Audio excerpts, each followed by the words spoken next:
Hello viewers, आप सभी का स्वागत है हमारी इस नई वीडियो में।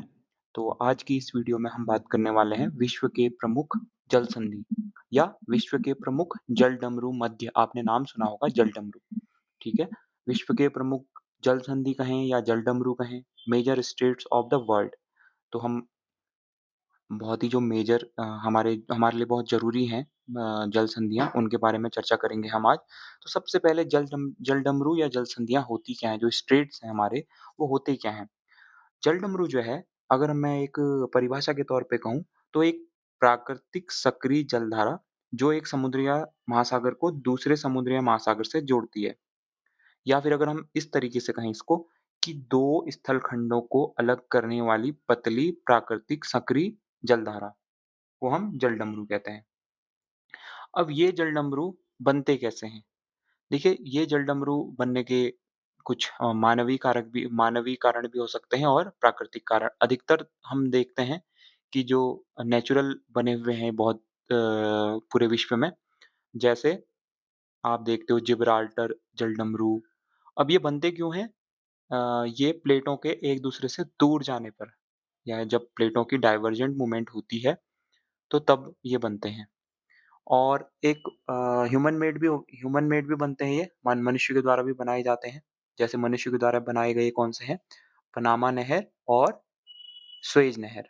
पनामा नहर जो कि अटलांटिक महासागर को प्रशांत महासागर से जोड़ती है और सुएज़ नहर जो भूमध्य सागर को किससे जोड़ती है? लाल सागर को। तो ये स्टेट्स बहुत ज़्यादा इम्पोर्टेंट होते हैं और मेनली इनके बहुत ज़्यादा फ़ायदे होते हैं। अगर हम व्यापक रूप में देखें, तो सबसे पहले इनसे परिवहन होता है और दूसरा ये व्यापार के लिए बहुत ज़्यादा इम्पोर्टेंट है। इनका रोल बहुत ज़्यादा होता है व्यापार के लिए क्योंकि अधिकतर जो एक देश से दूसरे देश में जो हम अंतर्राष्ट्रीय व्यापार करते हैं, वो किसके थ्रू होता है? पानी के जहाज़ों द्वारा। तो ये जहाज़ इन्हीं जल संधियों के माध्यम से एक देश से दूसरे देश और एक महाद्वीप से दूसरे महाद्वीप तक अपना परिवहन या ट्रांसपोर्ट तय करते हैं। तो ठीक है, ये तो रहा ये क्यों बनते हैं, कैसे बनते हैं, ये हमने चर्चा कर ली है। बाकी ये बहुत ज़्यादा इम्पोर्टेंट होते हैं जैसा कि मैंने बताया, एक तो सबसे पहले परिवहन के लिए, दूसरा वैश्विक व्यापार के लिए, ठीक है?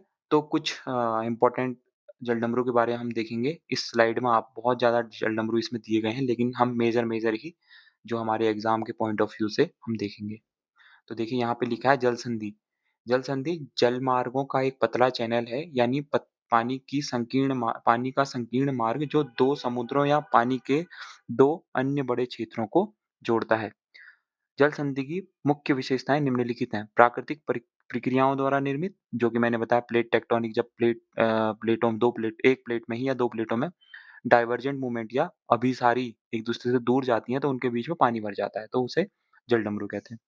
यह समुद्र से भी अधिक संकीर्ण है। ये मतलब संकीर्ण कहने का मतलब ये गहरा भी हो सकता है, ठीक है? और बहुत ही ज़्यादा पतला होता है और नौगम्य होता है, इसमें नावें चल सकती हैं। अब देखिए विश्व के प्रमुख जल संधियाँ। दुनिया के जल संधियों का उपयोग वाणिज्यिक शिपिंग द्वारा एक समुद्र या विशिष्ट आर्थिक क्षेत्र से दूसरे तक यात्रा करने के लिए किया जाता है। इनका अत्यधिक रणनीति एवं वाणिज्यिक महत्व है। जल संधि एक चैनल के रूप में कार्य करते हैं, जिसके माध्यम से समुद्री धाराएँ गुजरती हैं, जो उस क्षेत्र की जलवायु को संशोधित करती हैं। ठीक है? ज़्यादा हमने जलडमरू यहाँ पे ज़्यादा नहीं पढ़ने हैं, तो हम कुछ-कुछ देख लेते हैं। जैसे सबसे इम्पोर्टेंट है मलक्का जल संधि। ये किसको जोड़ती है? देखो आपने यहाँ पे रेड कलर में स्ट्रेट ऑफ मलक्का यहाँ पे देख रहे होंगे, रेड कलर में यहाँ पे दर्शाया गया है। ये किसको जोड़ती है?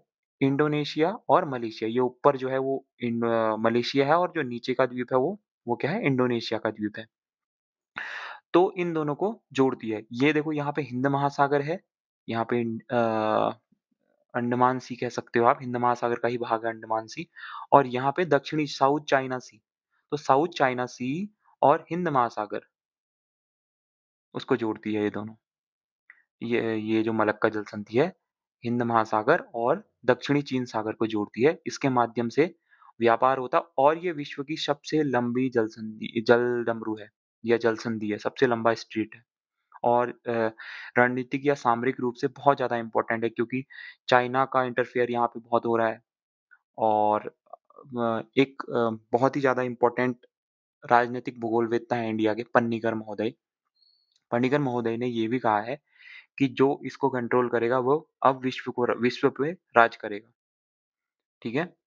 तो स्टेट ऑफ मलक्का कहाँ पे किसको जोड़ता है? इंडोनेशिया और मलेशिया के मध्य में है जो दक्षिणी चीन सागर और हिंद महासागर को या अंडमान सागर को आपस में जोड़ता है। ये देखो यहाँ पे निकोबार द्वीप है, अंडमान और निकोबार है ना? ये यहाँ पे निकोबार द्वीप का लास्ट छोर है। तो यहाँ पे से ये स्टेट शुरू हो जाती है और यहाँ से लेके यहाँ सिंगापुर तक ये स्टेट मलक्का जल संधि कहलाती है। उसके बाद अगला ये ज़्यादा ये देखो अगली जल संधि है पाक जल संधि, पाक स्ट्रेट। यहाँ पे आप चित्र में देखिए, ठीक है? गल्फ ऑफ ये मन्नार की खाड़ी है। ये इंडिया का ही साउथ वाला ये श्रीलंका है और इंडिया का पूरा साउथ वाला केरला और तमिलनाडु का हिस्सा है ये।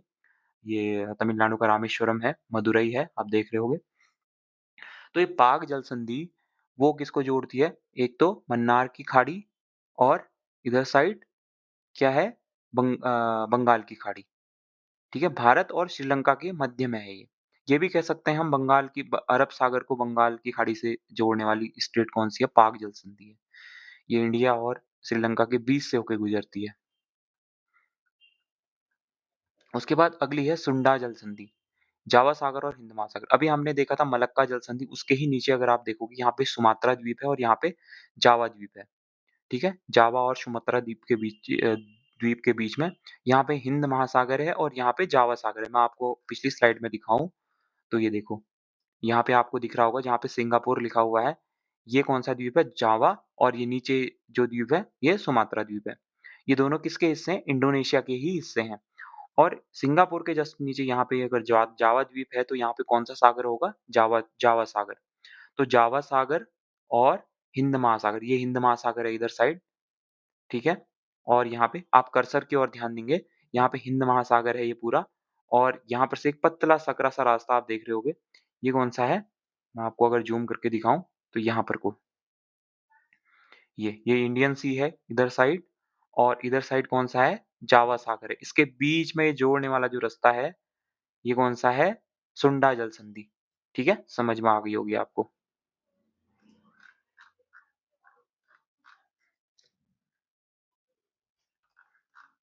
इसके बाद हम बात करते हैं यूकाटन, यूकाटन जल संधि। देखो इस वाले डायग्राम में हम 2 जलडमरू के बारे में चर्चा करेंगे।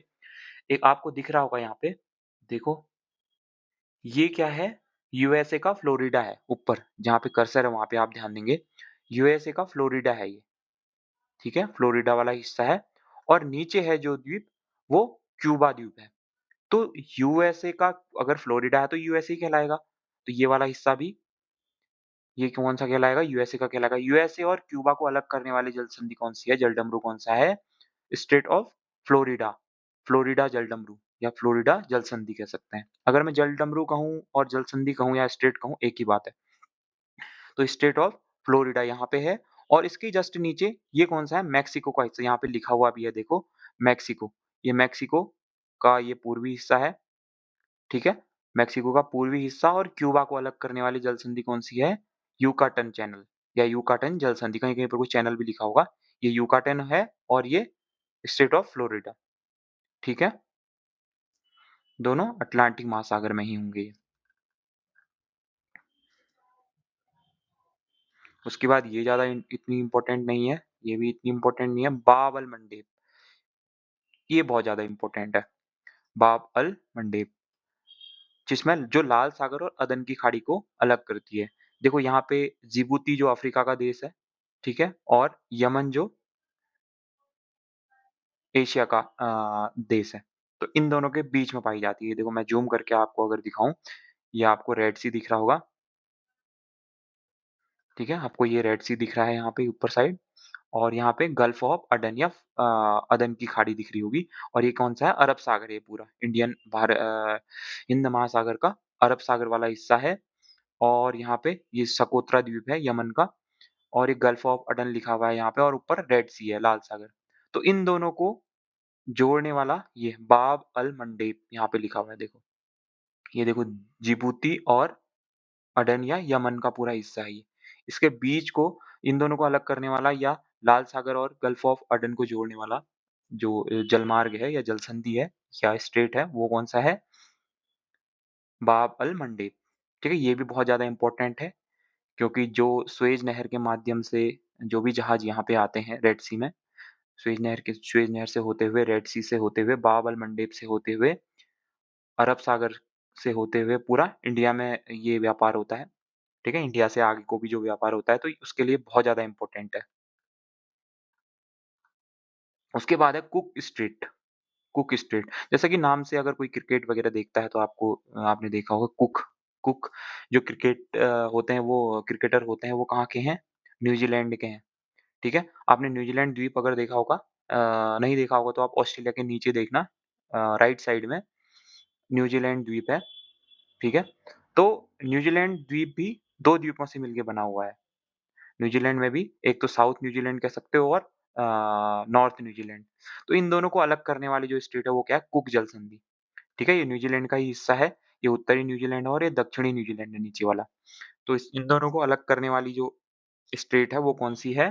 कुक जल संधि। इसके बीच से ये देखो यहाँ पे ये कुक जो ब्लैक कलर में डॉट डॉट करके लिखा हुआ है कुक जल संधि है।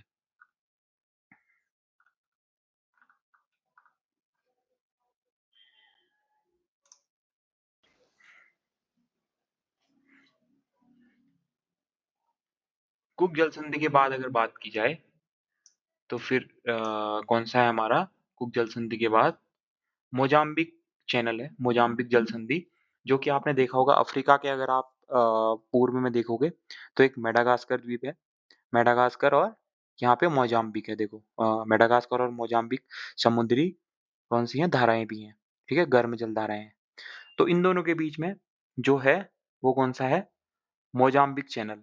इन दोनों के बीच से जो स्ट्रेट होता हुआ आता है, ये थोड़ा बड़ा है, इसको मोज़ाम्बिक चैनल कहते हैं। ठीक है? बड़ा अगर होगा तो उसको चैनल कहेंगे। ठीक है, ये इतना ज़्यादा इम्पोर्टेंट नॉर्थ चैनल की अगर हम बात करें, तो यहाँ पे स्कॉटलैंड और आयरलैंड को अलग करता है ये, नॉर्थ चैनल। तो ये भी उतना ज़्यादा इम्पोर्टेंट नहीं नहीं है। उसके बाद टॉरस जल संधि। देखो टॉरस जल संधि अगर आप देखोगे, तो यहाँ पे लिखा अरुफुरा सागर और पपुआ की खाड़ी, ये आप छोड़ दो। पपुआ न्यू गिनी आपने देश देखा होगा, पपुआ न्यू गिनी ऑस्ट्रेलिया के उत्तर में है और ऑस्ट्रेलिया को अलग करने वाली जो जल संधि, ये भी थोड़ी-सी बड़ी है। ठीक है? उसको क्या कहते हैं? Taurus straight. ये देखो, यहाँ पे बहुत बड़ी है टॉरस स्ट्रेट। ये ऑस्ट्रेलिया का हिस्सा है नीचे वाला और ऊपर वाला हिस्सा किसका है? पपुआ न्यू गिनी का। ठीक है? इसके बीच में जो भी जलधारा है या इसके बीच में जो भी सकरी पट्टी है जल की, वो क्या कहलाती है? टॉरस जल संधि। उसके बाद है बास स्ट्रेट या बास जल संधि। तस्मान सागर और दक्षिणी सागर को अलग करता है। ये कहाँ पे? ऑस्ट्रेलिया। देखो ऑस्ट्रेलिया के अगर आप नीचे देखोगे, ऑस्ट्रेलिया के जस्ट नीचे साउथ में तो आपको मैप में दिखेगा तस्मानिया, तस्मानिया करके एक द्वीप है। तो ऊपर ऑस्ट्रेलिया और तस्मानिया को अलग करने वाला जो स्ट्रेट है वो कौन-सा है? बास स्ट्रेट। इसको BASS ठीक है? बास स्ट्रेट, बास जल संधि कहते हैं। उसके बाद अगली जल संधि फेमस है बेरिंग जल संधि, बेरिंग सागर और चुकची सागर को अलग करती है अलास्का और रूस के बीच में। देखो ये रूस वाला एरिया है, यहाँ पे रशिया लिखा हुआ है और यहाँ पे अलास्का लिखा हुआ है, यूएसए का अलास्का। तो ये एक तरह से उत्तरी अमेरिका यानी कि नॉर्थ अमेरिका और हमारा एशिया, पूर्वी एशिया को अलग करता है, ठीक है? पूर्वी एशिया का जो द्वीप है चुकची जो प्रायद्वीप है, उससे यहाँ पे अलास्का के द्वीप को अलग करती है बेरिंग स्ट्रेट के द्वारा, ठीक है? यहाँ पे बेरिंग सागर ये ऊपर चुचकी सागर है और नीचे बेरिंग सी है, ठीक है? इन दोनों को अलग करती है। ये भी बहुत इम्पोर्टेंट है। यहीं से हमारी अगर ना ये दोनों अगर मिले हुए होते तो एशिया से उत्तरी अमेरिका में जाया जा सकता था और बहुत ही ज़्यादा इम्पोर्टेंट ये हो जाता सामरिक दृष्टि से। इसके बाद अगर हम बात करें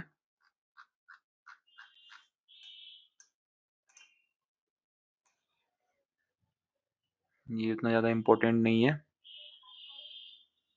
ये भी उतना ज़्यादा इम्पोर्टेंट नहीं है। उसके बाद थोड़ी-सी इम्पोर्टेंट हो जाती है डेविस जल संधि, जो कि यहाँ पे आप देख रहे होगे ग्रीनलैंड वाला एरिया है, ठीक है? यहाँ पे 2-3 जल संधियाँ हैं। इस मैप में आप 2-3 जल संधियों को देख लेंगे। देखो ग्रीनलैंड है, ये आइसलैंड है और ये क्या है इधर साइड यूएसए का कनाडा, ये कनाडा का भाग है। तो कनाडा और ग्रीनलैंड को अलग करने वाला स्टेट कौन-सा है? डेविस जल संधि या डेविस जलडमरू, ठीक है? उसके बाद इधर साइड देखो ग्रीनलैंड के पूर्व में आइसलैंड है ना, ये छोटा-सा।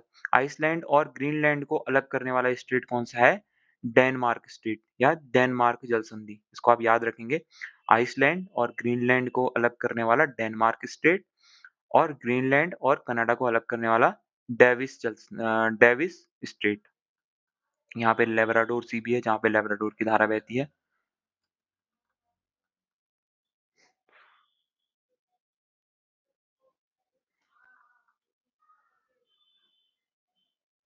देखो यहाँ पे डेनमार्क स्टेट है ये, अच्छे से दिखाया है। ग्रीनलैंड और आइसलैंड के बीच में डेनमार्क स्टेट, डेनमार्क जल संधि है। उसके बाद अगर हम देखें डोवर जल संधि, देखो इंग्लिश चैनल और उत्तरी सागर, इंग्लैंड और फ्रांस के बीच में अगर आप देखोगे, आप मैप में देखना वर्ल्ड मैप में, इंग्लैंड और फ्रांस के बीच में एक पतला-सा सकरा-सा चैनल है जिसे डोवर जल संधि या इंग्लिश चैनल का हिस्सा माना जाता है, ये देखो। ये इंग्लिश चैनल है, नॉर्थ सी है। आपने बहुत ज़्यादा रील देखी होंगी नॉर्थ सी की, वहाँ पे बहुत ज़्यादा जो हमारे जलयान चलते हैं उनकी उनसे रिलेटेड वीडियो आपने देखी होंगी। तो ये नॉर्थ सी है और नीचे साइड इंग्लिश चैनल है। तो इन इन दोनों को या इंग्लैंड है ऊपर वाला और नीचे वाला फ्रांस है। इन दोनों को अलग करने वाली जो जल संधि है वो कौन-सी है? डोवर जल संधि। उसके बाद फ्लोरिडा हमने देख ली है। फ्लोरिडा के बारे में हमने बात कर ली है। फ्लोरिडा और यूकाटन यहाँ पे है। फ्लोरिडा ऊपर यूएसए और क्यूबा को अलग करती है और यूकाटन मेक्सिको और क्यूबा को अलग करती है। क्यूबा द्वीप आप देखिएगा मैप में कहाँ पे है। उसके बाद इम्पोर्टेंट है हार्मुज जल संधि, ये भी बहुत ज़्यादा इम्पोर्टेंट है। देखिए बहुत ज़्यादा इम्पोर्टेंट 4 या 5 हैं, मैं आपको लास्ट में बता दूँगा कौन-कौन सी आपने अपने ध्यान में रखनी है, क्योंकि उनसे विदेशी व्यापार या विश्व व्यापार होता है पूरा और अगर उनका रास्ता बंद कर दिया जाए तो वैश्विक स्तर पर बहुत ज़्यादा खलबली मच जाएगी और सामरिक दृष्टि से भी वो बहुत ज़्यादा इम्पोर्टेंट है। और उनमें से ही एक जो इम्पोर्टेंट है वो है हार्मुज जल संधि, जो फ़ारस की खाड़ी और ओमान की खाड़ी आप अगर देखोगे गल्फ ऑफ ओमान की खाड़ी देखना और फ़ारस की खाड़ी देखना, ठीक है? इंडिया के जस्ट वेस्ट में, पश्चिम में आप देखोगे पाकिस्तान के नीचे साइड को, ठीक है? तो यहाँ पे फ़ारस की खाड़ी आपको दिख जाएगी, पर्शियन गल्फ और यहाँ पे ओमान की खाड़ी यानी अरब सागर का ही हिस्सा है ये।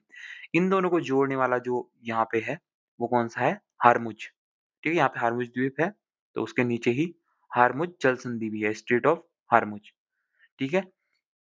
ओमान और ये ईरान को अलग करते हैं ये। ओमान और ये देखो ये ओमान है, यहाँ पे ओमान है, ठीक है? ये ओमान वाला हिस्सा है और ये क्या है? ईरान है। इन दोनों को अलग करने वाली जल संधि कौन-सी है? Straight of Hormuz.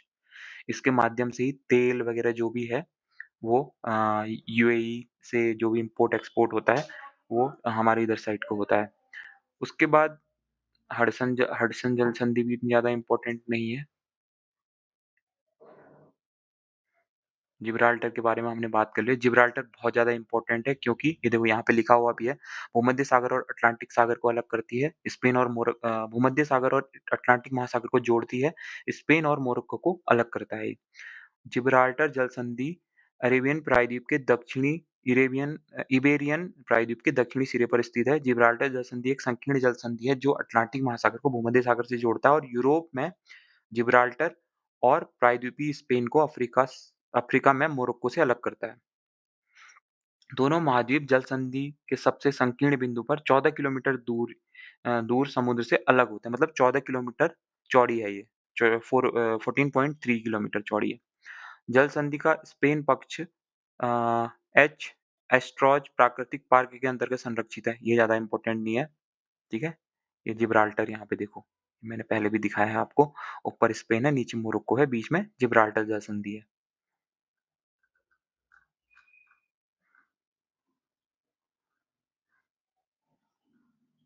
उसके बाद ये थोड़ी-सी ज़्यादा इम्पोर्टेंट तो नहीं है, प्रशांत महासागर और दक्षिणी अटलांटिक सागर को जो अलग करती है, ये देखो यहाँ पे मैगलन स्ट्रेट है, ठीक है? इतनी ज़्यादा इम्पोर्टेंट नहीं है। चिली के आस-पास अगर आप देखोगे, तो ये भी इतनी ज़्यादा इम्पोर्टेंट नहीं है।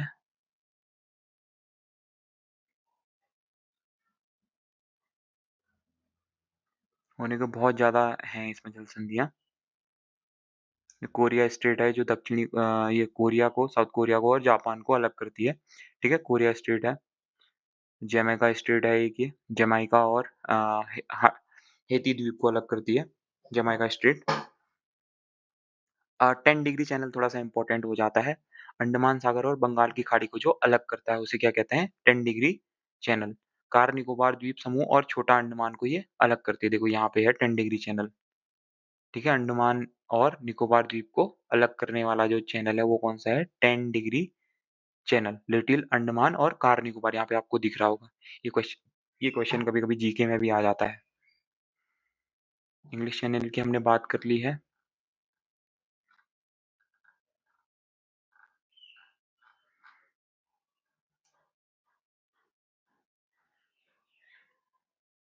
उसके बाद देखो ये थोड़ा-सा ये पनामा कैनाल के बारे में है।